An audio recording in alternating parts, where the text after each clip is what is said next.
The next big addition to the game is Osana, the first official rival. I've made a lot of progress towards adding her to the game. However, it could be another month or 2 months until she's complete. I'm always searching for things that I can add to the game to keep you entertained until Osana is ready. One place where I search for inspiration is the latest Hitman game.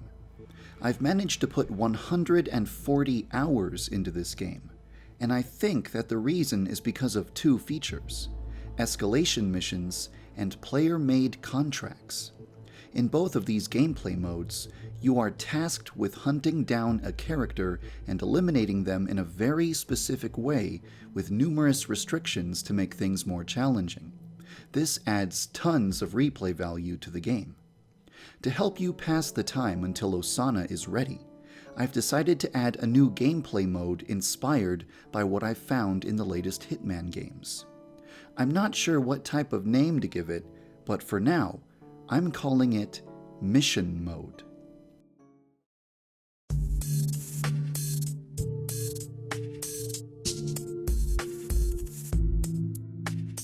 The purpose of Mission Mode is to provide the player with randomly generated missions.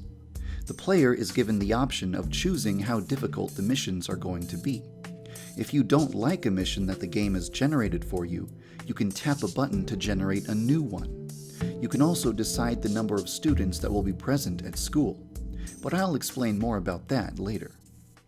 You can imagine Mission Mode as a mode that takes place in a completely separate reality from the main story mode. In this alternate universe, Yandere-chan is not actually a yandere girl. Instead, she is a young killer for hire. Instead of selling blackmail and panty shots, Info-chan operates an assassination service for students. If you're being bullied at school, you can hire an assassin to kill the student who has been bullying you in any way you see fit. For example, let's say that Musume Ronshaku has bullied a girl by cutting her swimsuit with a pair of scissors. The girl retaliates by hiring an assassin to kill Musume Ronshaku with a pair of scissors while wearing a swimsuit.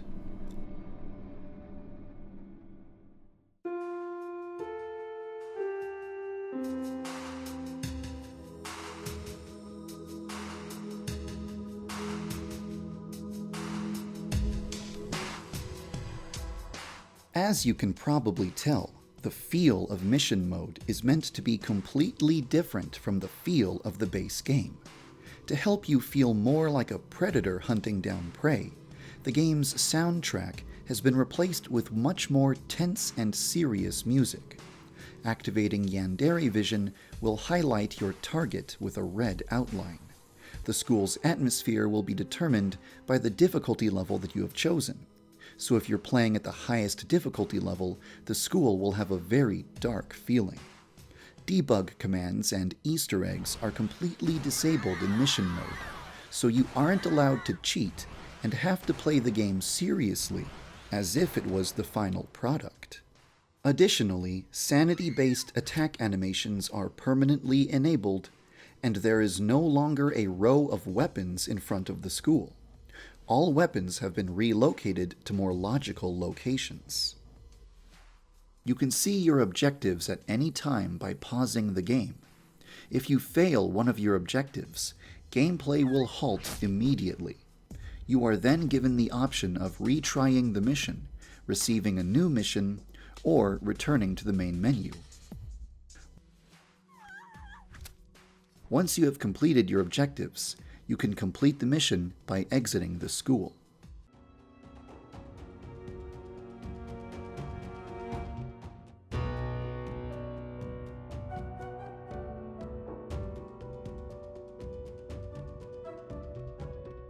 Currently, there are 9 different ways that a mission can become more complicated. A mission might require you to use a specific weapon, wear a specific outfit, or dispose of the body in a specific way. You might be instructed to make sure that nobody else other than the target is injured, or to make sure that nobody witnesses the murder or the corpse. You also might have to clean up all the blood and dispose of the murder weapon, and perhaps you'll also be given a time limit.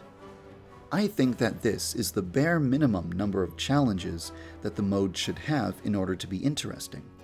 I'd love to add even more challenges, such as adding security cameras to the school, requiring Yandere-chan to steal something during the mission, or perhaps adding a character who actively attempts to hunt you down and kill you while you're trying to complete the mission. Their appearance would be different every time you play a mission, so the only way to identify them would be to constantly look over your shoulder and check to see if anyone is stalking you. For an added challenge, perhaps you would not be permitted to kill the hunter.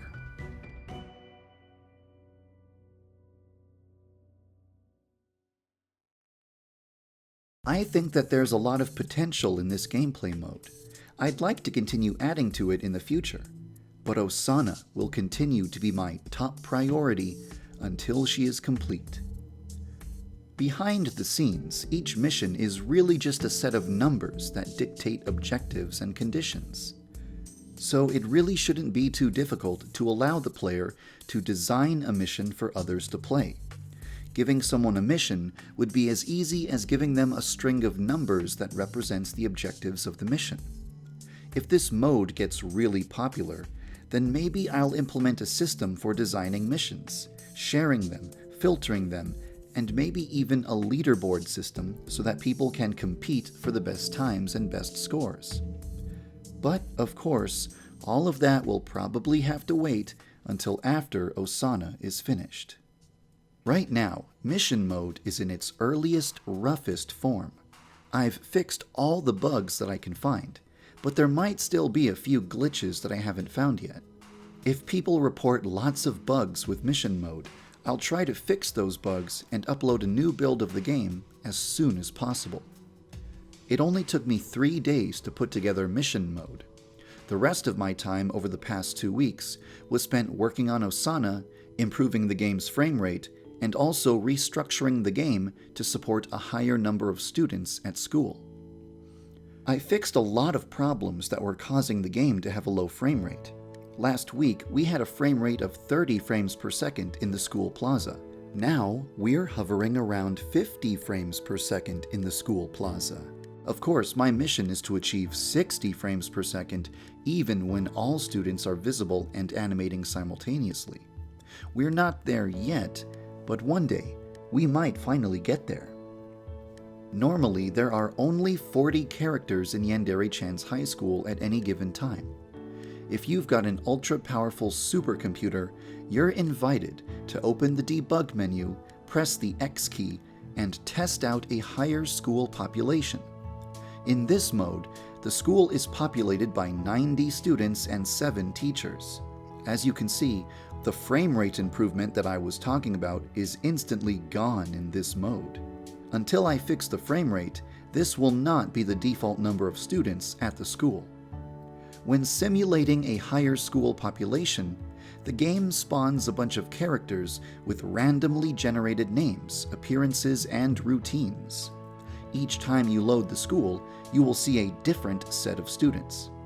I don't suggest developing an emotional attachment to any of them, since none of them are permanent, but it does help simulate what the final game will be like.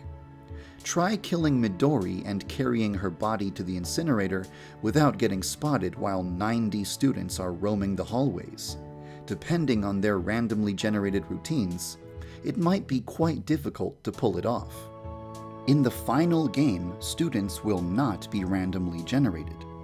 Each student will have a permanent name, appearance, and role within the school. Each student's routine will be designed so that there are very few blind spots in the school where nobody can see you committing a crime.